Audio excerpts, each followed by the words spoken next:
పురంధరుడు నిర్ఘాంతపోయాడు. అదేమిటప్పన్నా, నీవు నీళ్లు తెచ్చిపెట్టావుగా, నీవు తెచ్చిన నీళ్లతోనే నేను స్నానమాచరించాను. పైగా ఆలస్యంగా తెచ్చావని నీ శరీరంపై దెబ్బ వేశాను కూడా అన్నాడు పురంధరుడు.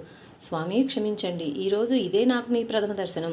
నేను నిద్రలేచి చంద్రభాగాకు వెళ్ళి స్నానమాచరించి మీకు నీళ్లు తెస్తున్నాను. ఇంతకు ముందే నేను నీళ్లు తెచ్చిపెట్టానని మీరంట నాకు ఆశ్చర్యంగానున్నది అన్నాడు అప్పన్న. పురంధరునికి విషయం అవగతమైంది. హే పాండురంగా, ఈ ముదుసలి భక్తుని స్నానానికి నీళ్లు కూడా తెచ్చిపెట్టావా తండ్రి? పైగా నా చేతి దెబ్బలు కూడా తిన్నావా తండ్రి అని పశ్చాత్తాపంతో కుమిలిపోతూ ఆలయం వైపుకు నడిచాడు పురంధరుడు.